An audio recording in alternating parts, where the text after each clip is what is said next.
Hi friends, ಒಂದು ಬೌಲ್ಗೆ 3 cup ಆಗುವಷ್ಟು ನಾನು ಗೋಧಿ ಹಿಟ್ಟನ್ನ ಹಾಕ್ಕೊಳ್ತಾ ಇದ್ದೀನಿ. ಈ ಗೋಧಿ ಹಿಟ್ಟಿಗೆ ಒಂದು 3/4 ಟೀ ಸ್ಪೂನ್ ಆಗುವಷ್ಟು ಉಪ್ಪನ್ನ ಹಾಕ್ಕೊಳ್ತಾ ಇದ್ದೀನಿ. ಈಗ ತುರಿದಿಟ್ಕೊಂಡಿರೋಂಥ ಬೀಟ್ರೋಟು 1 ಸ್ಪೂನು, ಕ್ಯಾರೆಟು 1 ಸ್ಪೂನು, ಮುಲ್ಲಂಗಿ 1 ಸ್ಪೂನ್ ಹಾಕ್ಕೊಂಡಿದ್ದೀನಿ ಮತ್ತು ಆಲೂಗಡ್ಡೆನ 1 ಸ್ಪೂನ್ ಹಾಕ್ಕೊಂಡು ಇದನ್ನ ಚೆನ್ನಾಗಿ ಮಿಕ್ಸ್ ಮಾಡ್ಕೋಬೇಕು. ಅದರಲ್ಲಿರೋ ನೀರೆಲ್ಲ ಇಟ್ಟು ಹೀರ್ಕೋಬೇಕು. ಆ ಥರ ನಾವು ಕಲಿಸ್ಕೋಬೇಕು. ಈಗ ನಾನು ಕೊತ್ತಂಬರಿ ಸೊಪ್ಪನ್ನ 1 ಸ್ಪೂನ್ ಆಗೋಷ್ಟು ಹಾಕ್ಕೊಳ್ತಾ ಇದ್ದೀನಿ. ಇದನ್ನು ಅಷ್ಟೇ ಅದರಲ್ಲಿರೋ ನೀರಾಂಶ ಎಲ್ಲ ಇಟ್ಟು ಹೇಳ್ಕೋಬೇಕು.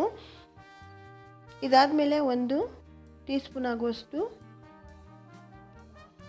ತುಪ್ಪ ಹಾಕ್ಕೊಳ್ತಾ ಇದ್ದೀನಿ. ಅದನ್ನೂ ಅಷ್ಟೇ ಚೆನ್ನಾಗಿ ಹಿಟ್ಟಿಗೆ ಮಿಕ್ಸ್ ಆಗೋ ಹಂಗೆ ನಾವು ಕಲಿಸ್ಕೋಬೇಕು. ಈಗ 1/4 ಟೀ ಸ್ಪೂನ್ ಆಗುವಷ್ಟು ಖಾರದ ಪುಡಿ ಹಾಕ್ಕೊಳ್ತಾ ಇದ್ದೀನಿ. ಎಲ್ಲ ಮಿಕ್ಸ್ ಆದಮೇಲೆ ನೋಡಿ, ಈ ಥರ ಮಿಕ್ಸ್ ಆದಮೇಲೆ ಎಲ್ಲ ಇಟ್ಟು ಸ್ವಲ್ಪ ಮೆತ್ತಗಿರುತ್ತಲ್ಲ, ಇದಕ್ಕೆ ನಾವು ನೋಡಿಕೊಂಡು ಸ್ವಲ್ಪ ನೀರು ಹಾಕ್ಕೋಬೇಕು. ಜಾಸ್ತಿನೂ ಒಂದೇ ಸತಿ ನೀರು ಹಾಕ್ಕೊಂಡು ಕಲಿಸ್ಕೋಬಾರ್ದು, ತೆಳುವಾಗೋಗುತ್ತೆ. ಸ್ವಲ್ಪ ಗಟ್ಟಿ ಇರಬೇಕು ನೋಡಿ. ಈಗ ನಾವು ಈ ಥರ ಕಲಸಿಟ್ಕೊಂಡಿರೋಂಥ ಚಪಾತಿ ಹಿಟ್ಟನ್ನ ಚೆನ್ನಾಗಿ ನಾದ್ಕೋಬೇಕು. 2 ರಿಂದ 3 ನಿಮಿಷ ನಾದ್ಕೋಬೇಕು ಈ ಥರ. ಯಾಕೆಂದರೆ ನಾವು ತರಕಾರಿಗಳು ಹಾಕಿರೋದ್ರಿಂದ ಹಿಟ್ಟು ಸ್ವಲ್ಪ ಇದಾಗಿರುತ್ತೆ. ಆದ್ದರಿಂದ ಅದನ್ನ ಚೆನ್ನಾಗಿ ನಾದ್ಕೊಂಡಾಗ ಎಲ್ಲ ಮಿಕ್ಸ್ ಆಗಿ ಚೆನ್ನಾಗಿ ಸಾಫ್ಟಾಗಿ ಬರುತ್ತೆ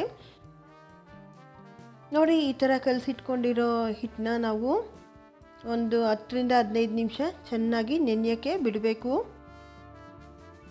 ಅಷ್ಟೊತ್ತಿಗೆ ನಾವು ಇದನ್ನ ನೆನೆಯೋಕ್ಕೆ ಬಿಟ್ಟಾದಮೇಲೆ ನಾವು ಇವಾಗ ನೋಡಿ, ಈ ಹಿಟ್ಟು ಮೇಲೆ ನಾನು 1 ಕಪ್ನ ಮುಚ್ಚಿ ನೆನೆಯೋಕ್ಕೆ ಬಿಟ್ಟಿದ್ದೀನಿ. ಒಂದು ಮಿಕ್ಸಿ ಬೌಲ್ಗೆ 3/4 ಕಪ್ ಆಗೋಷ್ಟು ಕೊಬ್ಬರಿ ಹಾಕ್ಕೊಂಡಿದ್ದೀನಿ, 4 ಒಣಮೆಣ್ಸಿನ್ಕಾಯಿ, ಒಂದು ಅರ್ಧ ಟೀ ಸ್ಪೂನ್ ಆಗೋಷ್ಟು ಉಪ್ಪು, 2 ಟೀ ಸ್ಪೂನ್ ಆಗೋಷ್ಟು ಹುರ್ಗಡ್ಲೆ ಹಾಕ್ಕೊಂಡು ಚಟ್ನಿನ ರೆಡಿ ಮಾಡ್ಕೊಳ್ತಾ ಇದ್ದೀನಿ. ಸ್ವಲ್ಪ ನೀರು ಹಾಕ್ಕೊಂಡು ಗಟ್ಟಿಯಾಗಿ ರುಬ್ಕೊಂಡಿದ್ದೀನಿ. ಇದನ್ನು ಒಂದು ಬೌಲ್ಗೆ ಟ್ರಾನ್ಸ್ಫರ್ ಮಾಡ್ಕೊಳ್ಳೋಣ. ಈಗ ನೆಂದಿರೋಂಥ ಹಿಟ್ಟನ್ನ ನಾವು ನೋಡಿ ಈ ಥರ ತೆಗೆದು ನೋಡಿ, ಸಾಫ್ಟಾಗಿ ಬಂದಿದೆ ಅಲ್ವಾ, ಚೆನ್ನಾಗಿ ನಾವು ಆದಿದ್ರೋದ್ರಿಂದ ಸಾಫ್ಟಾಗಿ ಬಂದಿದೆ. ಇನ್ನು ಸ್ವಲ್ಪ ನಾವು 1 ನಿಮಿಷ ಈ ಥರ ನಾದ್ಕೊಳ್ಳೋಣ. ಈ ನಾದ್ಕೊಂಡಿರೋಂಥ ಹಿಟ್ಟನ್ನ ನಾವು ಉಂಡೆಗಳನ್ನ ಮಾಡ್ಕೋಬೇಕು. ಚೆನ್ನಾಗಿ ಹದಮಿ ನಾವು ನೀಟಾಗಿ ಮಾಡ್ಕೊಳ್ಳೋದ್ರಿಂದ ಉಂಡೆನೂ ಎಲ್ಲೂ ಬಿರುಕು ಬಿಡೋಲ್ಲ ಮತ್ತು ಚಪಾತಿನೂ ಒಡೆದೋಗಲ್ಲ. ನಾವು ಉಂಡೆಗಳು ಮಾಡಿ ಇಟ್ಕೊಂಡಿರೋದನ್ನ ನಾವು ಇನ್ನೊಂದು ಸತಿ ನಾವು ಚೆನ್ನಾಗಿ ಉಂಡೆ ಮಾಡಿಕೊಂಡು ಅದನ್ನ ಪ್ರೆಸ್ ಮಾಡಿ ಇಟ್ಕೋಬೇಕು. ಸೈಡಲ್ಲೆಲ್ಲ ನೀಟಾಗಿ ಒಂದೇ ಥರ ಇರಬೇಕು, ಆ ಥರ ಪ್ರೆಸ್ ಮಾಡಿ ಇಟ್ಕೊಂಡಾದ್ಮೇಲೆ ಈಗ ನಾನು ಒಂದು ಬಂಡೆ ಮೇಲೆ ಅಕ್ಕಿ ಹಿಟ್ಟನ್ನ ಹಾಕ್ಕೊಳ್ತಾ ಇದ್ದೀನಿ. ಅಕ್ಕಿ ಹಿಟ್ಟನ್ನ ಹಾಕ್ಕೊಂಡು ನಾವು ಅದನ್ನು ಚಪಾತಿ ಹಿಟ್ಟನ್ನ ಲಟ್ಟಿಸ್ಕೋಬೇಕು.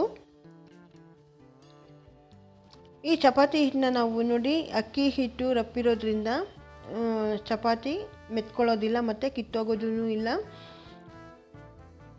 ಈಗ ನಾನು ಲಟ್ಟಿಸ್ಕೊತಾ ಇದ್ದೀನಲ್ಲ ನೋಡಿ, ಚಪಾತಿ ತೆಳ್ಳಗೆ ಚೆನ್ನಾಗಿ ಬಂದಿದೆ. ಈಗ ನಾನು ಒಲೆ ಮೇಲೆ ಪಾನ್ ಇಟ್ಟಿದ್ದೆ, ಪಾನ್ ಬಿಸಿಯಾಗಿದೆ. ಈಗ ನಾನು ಲಟ್ಟಿಸ್ಕೊಂಡಿರೋಂಥ ಚಪಾತಿನ ಹಾಕ್ಕೊಳ್ತಾ ಇದ್ದೀನಿ. ಫ್ರೆಂಡ್ಸ್, ಇದಕ್ಕೆ ತರಕಾರಿನೇ ಅಲ್ಲ, ನಾವು ಸೊಪ್ಪುಗಳು ಸಹ ಹಾಕೋಬೋದು. ಮೆಂತ್ಯ ಸೊಪ್ಪು, ಸಬ್ಸಿಗೆ ಸೊಪ್ಪು ಮತ್ತು ಪಾಲಕು, ಕೊತ್ತಂಬರಿ ಸೊಪ್ಪು ಎಲ್ಲ ಹಾಕ್ಕೊಂಡು ಬೇಕಾದರೆ ನಾವು ಸಣ್ಣದಾಗಿ ಕಟ್ ಮಾಡಿ ಇವಾಗ ಹಾಕ್ಕೋಬೋದು. ಇಲ್ಲಾಂದರೆ ಮಿಕ್ಸಿಯಲ್ಲಿ ರುಬ್ಬಿಟ್ಟು ಪೇಸ್ಟ್ನ ಮಾಡ್ಕೊಂಡು ಸಹ ಹಾಕ್ಕೋಬೋದು. ಈಗ ನಾನು ಸ್ವಲ್ಪ ಚಪಾತಿ ಬಿಸಿಯಾಗಿರೋದ್ರಿಂದ 1 ಟೀ ಸ್ಪೂನ್ ಆಗುವಷ್ಟು ತುಪ್ಪ ಹಾಕ್ಕೊಂಡು ನಾನು ಗ್ರೀಸ್ ಮಾಡ್ಕೊಳ್ತಾ ಇದ್ದೀನಿ. ಇದು ತುಂಬ ರುಚಿಯಾಗಿರುತ್ತೆ ಫ್ರೆಂಡ್ಸ್. 2 ತಿನ್ನೋರು, ನನಗೆ 2 ಚಪಾತಿ ಸಾಕು ಅನ್ನೋರು 4 ಸಹ ಚಪಾತಿ ತಿಂತಾರೆ, ಅಷ್ಟು ಟೇಸ್ಟಿಯಾಗಿರುತ್ತೆ. ಮಕ್ಕಳಾದರೆ ತುಂಬ ಇಷ್ಟಪಟ್ಟು ತಿಂತಾರೆ. ಈಗ ನಾನು ತಿರುವಾಕೊಂಡಿರೋ ಚಪಾತಿಗೆ ಮತ್ತು ತುಪ್ಪ ಹಾಕ್ಕೊಂಡು ಗ್ರೀಸ್ ಮಾಡ್ಕೊಳ್ತಾ ಇದ್ದೀನಿ. ಫ್ರೆಂಡ್ಸ್, ಏನು ಗೊತ್ತಾ, ಈ ನೋಡಿ ಈ ಥರ ನಾವು ಅವಾಗವಾಗ ಮಾಡ್ಕೊಡ್ತಾಯಿದ್ರೆ ಮಕ್ಕಳು ತುಂಬ ಇಷ್ಟಪಟ್ಟು, ಇವಾಗ ಮುಲ್ಲಂಗಿ ತಿನ್ನಲ್ಲ ಅನ್ನೋರಾಗಲಿ, ಹಸಿ ಕ್ಯಾರೆಟ್ ತಿನ್ನಲ್ಲ ಅನ್ನೋರೆಲ್ಲ ಈ ಥರ ಮಾಡಿಕೊಟ್ರೆ ತುಂಬ ಚೆನ್ನಾಗಿ ತಿಂತಾರೆ, ಟೇಸ್ಟಿಯಾಗಿಯೂ ಇರುತ್ತೆ. ಮತ್ತು ಚಪಾತಿ ಯಾವಾಗ್ಲೂ ಕಲರೆಲ್ಲ ಕೆಂಪು ಥರ ಬಂದಿರುತ್ತೆ, ಇಲ್ಲಾಂದರೆ ಗ್ರೀನ್ ಥರ ಬರುತ್ತೆ. ನಾವು ಸೊಪ್ಪು ಆ್ಯಡ್ ಮಾಡಿದ್ರೆ ಗ್ರೀನ್ ಥರ ಬರುತ್ತೆ ನೋಡಿ. ನಾನು ಇವಾಗ ಬೀಟ್ರೂಟ್ ಕಲರ್ ಬಂದಿರೋದ್ರಿಂದ ಒಂಥರ ಕಲರ್ ಸೂಪರಾಗಿದೆ ನೋಡಿ. ಇದು ಇವಾಗ ಆಗಿದೆ. ಇದನ್ನ ಒಂದು ಪ್ಲೇಟ್ಗೆ ಸರ್ವ್ ಮಾಡ್ಕೊಳ್ಳೋಣ. ಈ ವಿಡಿಯೋ ಇಷ್ಟ ಆದಲ್ಲಿ ಲೈಕ್ ಮಾಡಿ, ಶೇರ್ ಮಾಡಿ, ಕಮೆಂಟ್ ಮಾಡಿ ಫ್ರೆಂಡ್ಸ್. ಹೊಸಬರಾದರೆ ಒಂದು ಸಬ್ಸ್ಕ್ರೈಬ್ ಮಾಡೋದನ್ನ ಮರಿಬೇಡಿ ನೋಡಿ. ಈಗ ಇದನ್ನು ಒಂದು ಪ್ಲೇಟ್ಗೆ ಸರ್ವ್ ಮಾಡ್ಕೊಳ್ಳೋಣ. ಮತ್ತು ನಾನು ರುಬ್ಬಿಟ್ಕೊಂಡಿರೋಂಥ ಕಾಯಿ ಚಟ್ನಿ ಮತ್ತು ಬೀಟ್ರೋಟ್ ಪಲ್ಯ ಮಾಡ್ಕೊಂಡಿದ್ನಲ್ಲ, ಅದರಿಂದ ತಿಂದರೆ ತುಂಬ ಟೇಸ್ಟಿಯಾಗಿರುತ್ತೆ. Thank you friends.